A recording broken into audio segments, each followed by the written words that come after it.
Hi, football fans. My name is Cillian O'Grady, the Irish Flying Canary and long-time Norwich City fan. Welcome to the fourth edition of the Beyond the Barclay podcast, focus on travelling supporters, O'Grady away days. In this episode, we will focus on Bermondsey and specifically the Den, the home of the Lions, Millwall FC. For many Norwich fans who've been to Plymouth, this will be a much shorter and easier trip for them to the southeast of London. This podcast will hopefully give you an insight into getting to the Den and back home safely and experiencing what it is that part of London has to offer. And given that Millwall will be hosting Swansea next, hopefully this guide will serve as a good guide for some fans from Wales also. There are probably not many of us who are going to fly to the match, unless some of the other international Canaries or Lions fans are planning the trip. London is served by so many airports that there are many options to get there, including Stansted, Heathrow, City and Southend airports. But in my case for this trip, I'll be catching a flight to Gatwick, followed by a train to London Bridge and then connecting to South Bermondsey. I found the trip to Millwall quite easy in recent seasons and have travelled both there by train and by supporter coach from Norwich. Of course, I'm no expert on Millwall, so I'm delighted to be joined by two special guests who can no doubt give us as much better insight. In a break-with format, I've had away day guides up till now with a local team fan from the area.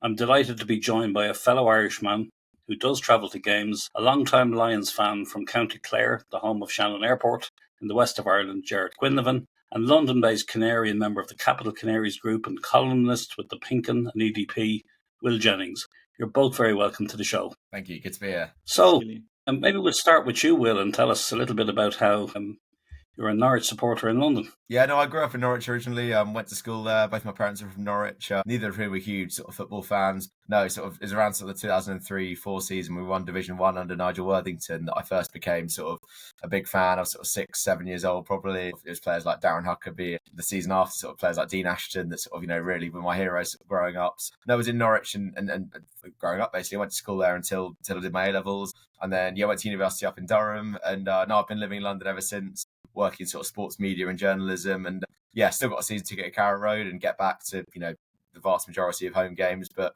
it's always nice when sort of an away game like Millwall or QPR or something like that comes up because, I'm South London as well. So it's really not far for me to get to the Den. So, very much looking forward to the game on Easter Monday. Lovely. And Gerard, a Millwall fan in Ireland, that's quite unusual, I'd imagine. Yeah, not too many of us, Cillian. Yeah, so I've been a Millwall fan now for the guts of nearly 40 years at this point. I started following Millwall in the 86-87 season and really randomly landed on Millwall because a good friend of mine was collecting I don't know if you remember the Panini soccer stickers back in the day. Yeah, we went through an entire season of collecting these in secondary school, and I had the album pretty much completed. And my friend Ray said to me one day, "Who do you support?" And I said, "Well, I don't really have a team." And he said, "Well, you can't fill out the entire album and not have a team." So I literally, as randomly as this, I flicked through the album and I landed on Millwall. And all I knew about them was I liked the shirt. I liked the fact that Tony Cascarino and Kevin O'Callaghan back in the day were playing for them. Right. And I thought, well, that's good enough for me. And nobody else I knew supported them. So I started following them from that day on. Brilliant. And it's been up and down since then for you, I'd imagine. Been very much up and down.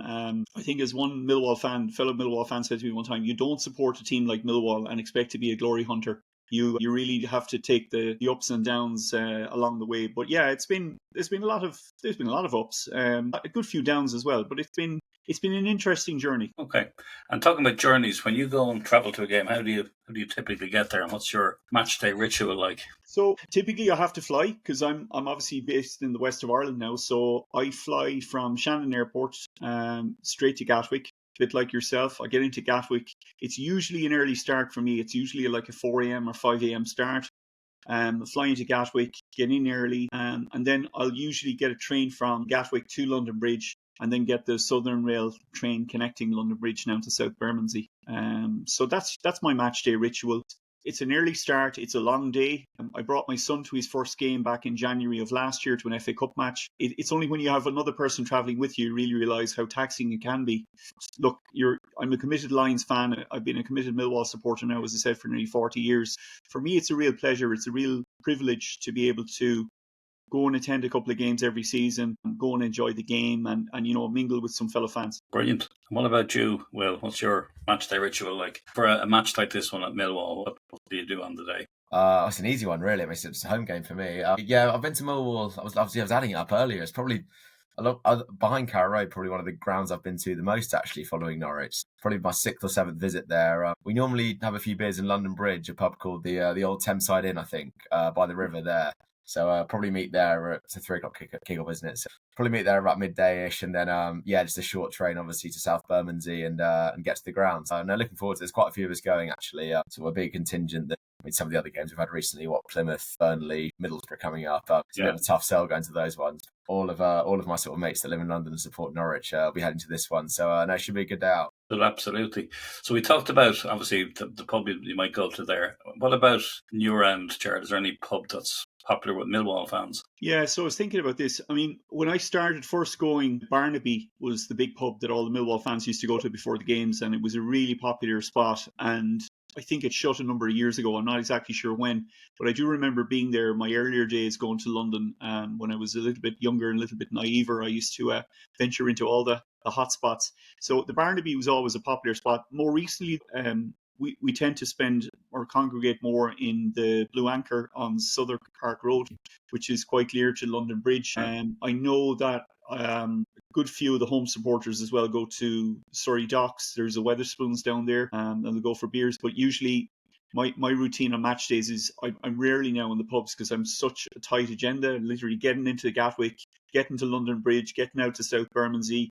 If I've got enough time to get to the line store, the club supporters shop beforehand, and maybe grab a quick coffee, that's about it for me. Yeah, I mean, there's plenty of local pubs. I suppose one of the beauties of being a London-based club is you've got so many options available to you. Once you get to London Bridge, I mean, you've got a load of hostelries near the train station. And look, aesthetically, you get into South Bermondsey. When you walk from the train station down, it's not exactly the most pleasing to the eye in terms of appearance. But I think what we lack in maybe the aesthetic pleasures, we more than make up for the passion of the fans and the volume when you get into the ground itself. Yeah, I think it was last year, the year before, I was at the Bunch of Grapes near London Bridge, and that seemed to be a mixed pub. There seemed to be fans from both clubs there, which is took me a little bit by surprise, to be honest. Yeah, no, I know it well there, actually. My girlfriend is next to where News UK are based, where the big newsroom with the Sun and the Times are based, and it's their local pub. So I know the Bunch of Grapes well. It's nice. It's a good pub. Very good. And a bite to eat then around the Den. What's that like? If you're a bit peckish or hungry. There's enough options. I was thinking about this beforehand. I mean, you've got the Millwall Cafe right beside the club shop, which is your typical greasy spoon. I mean, you kind of get what you pay for, I guess, in that part of South London. I personally, because I have a very different schedule to most Millwall fans, personally what I like to do is I like to grab a bite to eat in Borough Market, either immediately before the game or immediately after. I mean, there's a couple of really, really nice restaurants in Borough Market around that area. Like there's a fantastic restaurant called Roast that's been there for probably 20 years. And I always go there. I just really enjoy it. But there's a lot of really good pubs nearby as well that do really good food, like the Barrel Boy and Banker on Borough High Street. They have really good pub grub as well. Around the Den itself, not really a lot of options. I mean, there probably are some local pie and mash shops that you could venture into if you're feeling brave enough on the day, but having tried pie and mash, it's a very acquired taste. I wouldn't necessarily be recommending it high in the list for any travelling fans. What about you, Will? Is there anywhere that you'd recommend for a bite to eat? No, again, I'm sort of more familiar with the sort of London Bridge borough area than I am with sort of around Millwall itself. Again, no, it'd probably be a sort of case of going to a pub. I mean, like you said, Gerard, I know Borough Market quite well. I was there with my girlfriend the other day. There's loads of really nice restaurants there. So if you're a travelling Norwich fan and want a bite to eat before you get the train to South Bermondsey, having got into Liverpool Street, I'd probably recommend looking for somewhere around there. Okay, cool. Yeah, I think I've always been reasonably impressed with the concourse in the away end in Millwall. The fact that there's an outdoor section, some of the concourses are really crammed, and it's the last thing you'd even think about was eating anything. But I always found it was pretty decent in Millwall. Yeah, no, the standard of catering at the ground has improved a lot. I mean, if you go back to when I first started following them, and I first went to the grounds, I mean, you'd be lucky to get a cup of coffee on the day. I'm not sure exactly when they started serving alcohol in the ground itself, but I'm pretty sure it was there from early on. The catering and the facilities are really good. Once you get into the ground, you actually have a lot of stalls now. I think the last day I was over, they had like a Bavarian themed German beer hall that they looked like they literally lifted from Cologne or somewhere in Germany and planted it right outside the ground, and they were like doing bratwursts and hot dogs and you name it. So I definitely think that the standard of catering for both the home and away fans has improved. Like I said, aesthetically, getting to the ground, it doesn't look great, but once you're in there, it feels like you're in an enclosure where you're well looked after and you're perfectly safe. And I can't say I've ever been in the away end, fortunately or unfortunately, so I can't speak for what the concourse is like. But I know on the home side, they have put a lot of effort into keeping it reasonably clean and keeping the facilities of a standard that people might reasonably expect to attend a game in comfort. Sure, excellent. In terms of the atmosphere then, how would you both describe it? Will, start with you. What's the atmosphere like at the away end?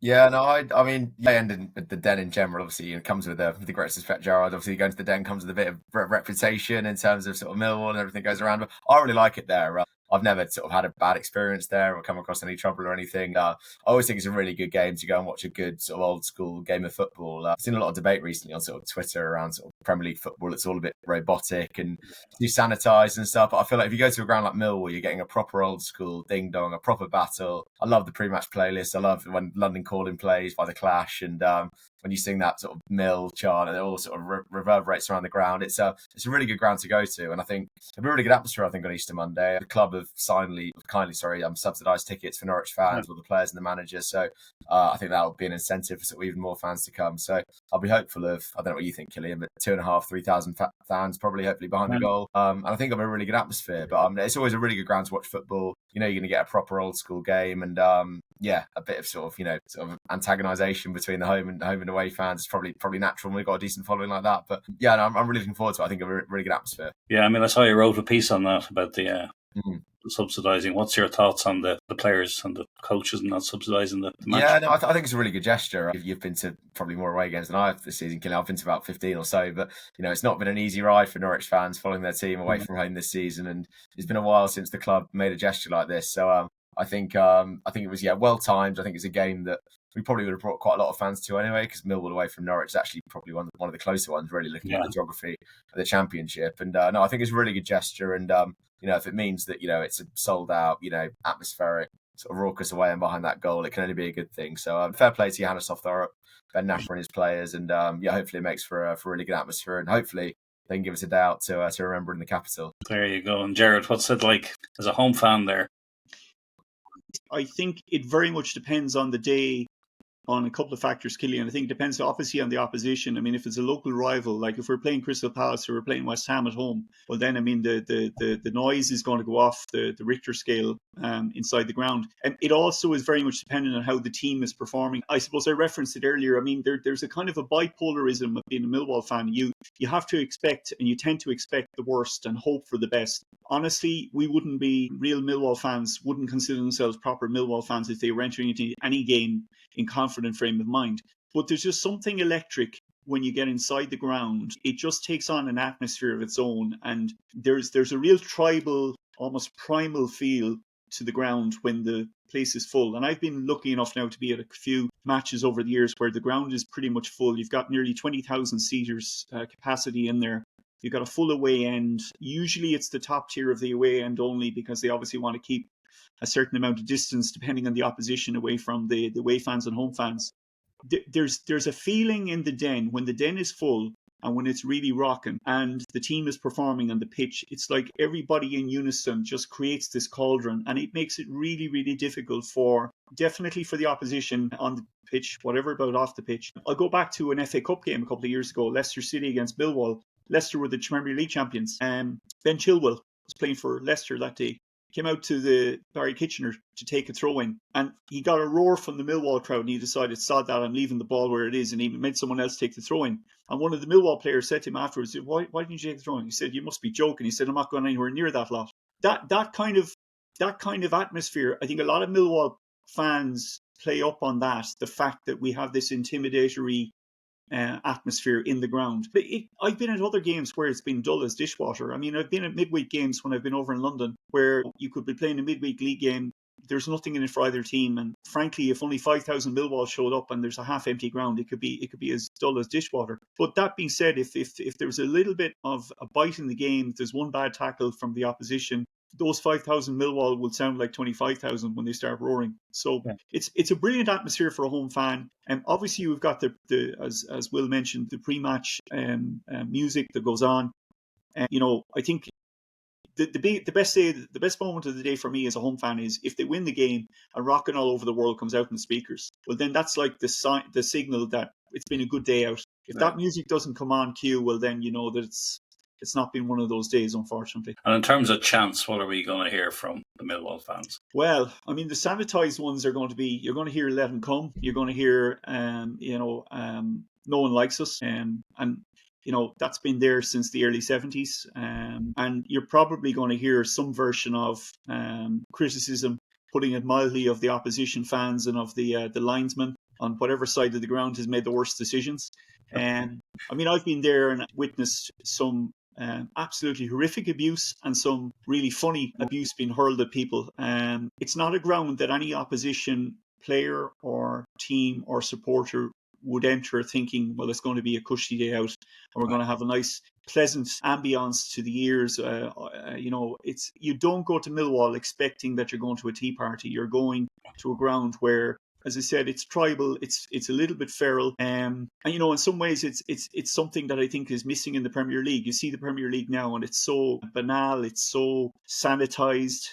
It's kind of why we're all hoping that Alex Neil pulls off a miracle and gets us in the playoffs. Because honestly, if we somehow manage to scrape into the playoffs this season, I can see a lot of people in the Premier League getting worried, and I can see a lot of the Metropolitan Police getting worried because they're going to be busy next season if we make it that far. Very good. And Will, in terms of what will the Norwich fans be chanting here to try and wind up these lines? Yeah, and I think it entirely depends on the result. I think if we somehow go 1-0 up or winning, I think it will be a sort of can we play every week, or how shit must you be winning away, or on the flip side, if Millwall are winning and we're sort of resigned to another defeat, it'll be something along the lines of, you have to live here, we get to go home. I've got nothing against South London. I live there, obviously. And I always find those chants quite, my dad's lived in Birmingham and Hull before, and I've gone to Hull and West Brom and Villa, and I've heard similar chants about going home and the place being a shithole, but you just got to sort of suck it up sometimes. But no, I think it entirely depends how the game's going. I think you hit the nail on the head there, Gerard. I love going to Millwall. It's like you said about the Premier League, completely agree. You're getting a proper old school game. At some point, I'd love to see you back in the Premier League. You look at some of the teams up there and some of the nature of the grounds and the atmospheres, and I think sanitized is the perfect word. It's not the same football that I grew up loving, and even you guys probably a couple of decades with the greatest respect before sort of loving. So it's become a bit too robotic and sanitized. And I'd love to see a ground like the Den, a bit like Ellen Road when they went up a couple of years ago. I'd love to see a ground like that sort of hosting Premier League football again. So I think it'll be a really, really good atmosphere, and I'm really looking forward to it. Cool. And given it's Easter weekend, I'm sure a lot of people will make a weekend of it, I suppose, in around the London area, maybe not specifically in Bermondsey, but any recommendations on places to stay or things to do outside of the football?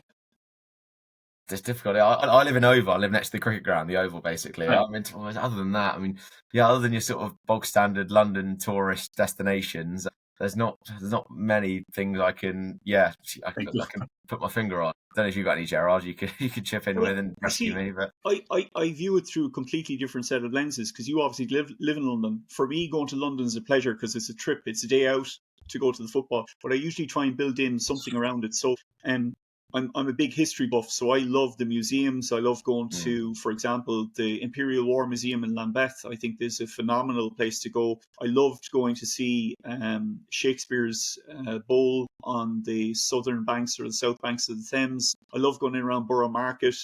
In fact, I love all the markets around that area. There's some really, really nice coffee shops and restaurants, as I said earlier, around that area. But there's so much to do. One of the things that's really a big draw for me going to London is, on an average weekend in London, you've got about 20 different things going on between theatre, restaurants, music, concerts, or whatever. I try and build an outing or an event in around it. In terms of places to stay, Cillian, around London, I've been the beneficiary of staying in a couple of very nice hotels in London. I would say that the nicest probably that I've been in recent times is the Shard, right beside London Bridge. Okay. I mean, obviously, if you're on a certain budget, it might not be in everybody's within their budget to spend their weekend there. There's a couple of really nice hotels around Southwark. I actually stayed in a very decent travel lodge in Southwark not so long ago with my wife and kids, and it was decent. I just think that part of London, it's so central. You're within easy reach of pretty much everything from a tourist perspective that you would want to do on a weekend in London. So I would be saying to any travelling Norwich fan, if you're planning on making a weekend of it, build something in around the game that you can get to within easy striking distance of London Bridge. And let's be honest about it, with the tubes network and setup that's there's really not that many parts of London you can't access. Only thing I would add to that, sorry, for a football perspective, has come to mind. There's a really good you mentioned theatres, Gerard. There's a really good player. I don't know what you guys will think of it from an Irish perspective, but there's a really good player called Dear England. It's about Gareth Southgate's tenure as England manager. And I've seen it twice before, but they've recently updated it to include the Tuchel appointment and the Qatar World Cup. And I'm not a huge theatre person, really. I'm just sort of sport. But I went with my girlfriend who isn't a football person but loves the theatre, and we both thought it was absolutely brilliant. So if you're looking for an activity to do and you're making a night of it, it's in the West End. I think it's fairly affordable. I don't remember paying a huge amount to go. A really good play about football and Gareth Southgate's tenure. So that's the only thing I'd recommend specifically, just from a football perspective. That sounds brilliant. And in terms of obviously that we talked about the reputation and their atmosphere in the Den. Is there anything from a safety perspective that Norwich fans should be aware of, places not to go or things not to do? I mean, the obvious one really is, Cillian, don't go down the wrong way when you exit South Bermondsey train station. But it's so well signposted. I mean, it's really well set up in terms of, the away fans go in one tunnel and the home fans just follow on down to the grounds. There really isn't. I mean, the obvious ones will be, don't wear Norwich colours in around the Millwall pubs area or around the Millwall grounds. But, I'm of the opinion that when you go to a ground like Millwall, as long as you don't go looking for trouble won't find you. Okay? Yeah. You don't do something ridiculous like going in wearing your away support colours in the home end, or you certainly don't try to get access into the home stands. To be honest with you, though, I've never seen, in nearly 40 years of going to the ground, I've never even seen a fist fight. I think a lot of it, sadly for some, is reputation at this point. It's really overblown. And I suppose depending on what media outlet or what print media you choose to read, you could have a certain stilted view of what Millwall is really like. But genuinely, I think it's a very safe ground to visit. I'd be quite happy to bring, as I said, I brought my son back in January. I've even brought my dad there when he was in his late 60s. The man had never been to a football game in England before. I think the most frightening part of the day for him was when he saw all the mounted police on horses outside the ground. Like, you just don't get that in Ireland, as you'd know. Oh, there is no question but that it's a very safe ground for any travelling supporter. They'll have a fantastic day out. Hopefully not too fantastic a day out. But yeah, there's really no safety issues from my perspective. So at the end of that. And Will, any tips from you? You've been there plenty of times. I don't really know. Like Gerard said, really, yeah, it's incredibly well signposted, and I completely agree. Millwall comes with, I was talking to some of my mates who aren't, Norwich fans or even massive football fans, saying, anyone want a ticket to Millwall away, fancy coming, and they're all sort of, saying, dangerous day out, gonna have to sort of watch ourselves. No, like you said, I mean, I've got a far smaller snapshot of it than you have, Gerard. You've been there for 40 years, but in my 6-7 trips, I've never seen sort of any trouble. As long as you're sensible, and if you want to go to the pub, probably do it in London Bridge. Get the train to South Bermondsey and follow the signs to the away end, and behave yourself. Then it's absolutely fine. So, no, I think like you said, sort of a lot of it comes from your sort of green streets, football factory, political reputations. But no, as a ground, I've never seen any trouble there, and it's always a place I really enjoy going to. Just be sensible and behave yourself. Yeah. Apart from everybody hating you, Gerard, is there any real rivalries that you look forward to?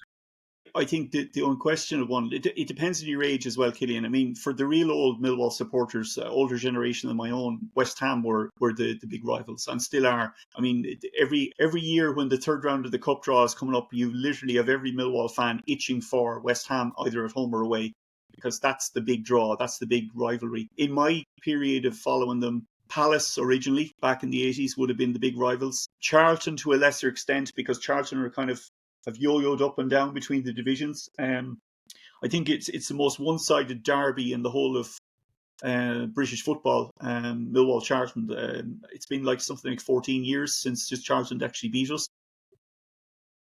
That sounds like I can think of. Well, yeah, Ipswich is longer than that for us. Yeah. Oh yeah. Yeah, similar. But it's interesting, like the rivalries that have developed over the years, more recently for Millwall, have actually come against teams that geographically have nothing to do with London. For example, Leeds. Leeds is a huge game now. I mean, you have Leeds at home in the Den. It would sell out 3 times over because in most Millwall supporters' eyes, Leeds are seen as a huge rival. It probably stems back to the time when Leeds were a force back in the 60s and 70s and obviously developed a reputation. And the thing about coming to Millwall is that if you're a club from the north of England and you're coming down south, you're coming down to London and you're thinking you're in for you think you're going to walk all over the locals, you're going to find out pretty quickly you're not, either on the pitch or off the pitch. They have a lot of rivalries, but on any given day, any potential club has the potential to become a serious rival, depending on how well things are going. So to just wrap up on one final question around exports I want to ask about the comment from Norwich. I'm going to ask you first, Will, and then ask Gerard and Alex Neil. He obviously brought us all the way through Wembley and maybe could do the same for Millwall this year. What are your thoughts on him? For me, he was brilliant. I mean, that season, I mean, the sort of speed in which he galvanised the team and the dressing room and sort of taking over in January and, catapulting us into the playoffs and obviously winning at Wembley. And, I think that day at Wembley, I mean, alongside maybe a couple of Derby Day victories and perhaps Leeds away in 2019 is probably my most memorable and favourite day being a Norwich fan. So I think even though he wasn't at the club for a huge amount of time and obviously we ended up going down under him, sort of. He obviously was in charge for most of that season. Afterwards, I think, what he did in delivering us that day at Wembley and in the playoffs and, getting that team, to do what he wanted them to do as quickly as he did was seriously impressive. So, only fond memories of Alex Neil and, good to see him sort of, making a good sort of early impression at Millwall and fingers crossed he can do a good job for you guys as well. Gerard, your impression? Delighted to say that we have Alex Neil as our manager. Whenever I see Alex Neil being interviewed, all I think of is Napoleon. He reminds me of that Napoleonic phrase of lucky general. And I just think in Alex Neil, he has that kind of lucky general streak about him. The first thing that struck me about him is the players that we would have discarded halfway through the season before he arrived have suddenly improved their performance to the point now where one of them is already in the running for player of the season. And I'll reference 2 in particular. Joe Bryant at left back and Billy Mitchell at midfield. If you and I were talking a year ago, I would have quite happily binned the 2 of them and sent them off. But this season, since Alex Neil has come in, both of them are virtually unrecognisable as players. I don't know if he's going to do it this season. I think the run-in is a little bit tough. But it was very telling after the win away at Sheffield United. Alex Neil was interviewed and he said, somebody made reference to the fact that he had been successful in the playoffs before. And he said, I'm really looking forward, he said, to taking this team to the playoffs because he said, I know how to get through them. And I like that confidence. I like the fact that he's not tempering expectations. He's actually saying to us as supporters and I presume to the players in the dressing room, you know what, with 5 games left to go, we've nothing to lose, we've everything to gain. Let's have a go at this. And I love that. Brilliant. Well, hopefully you do have a decent run in towards the end. Maybe not so good on Easter Monday, but we'll see. Listen, thank you both very much for joining me today, and we'll enjoy the game against Millwall. Thanks, Kid.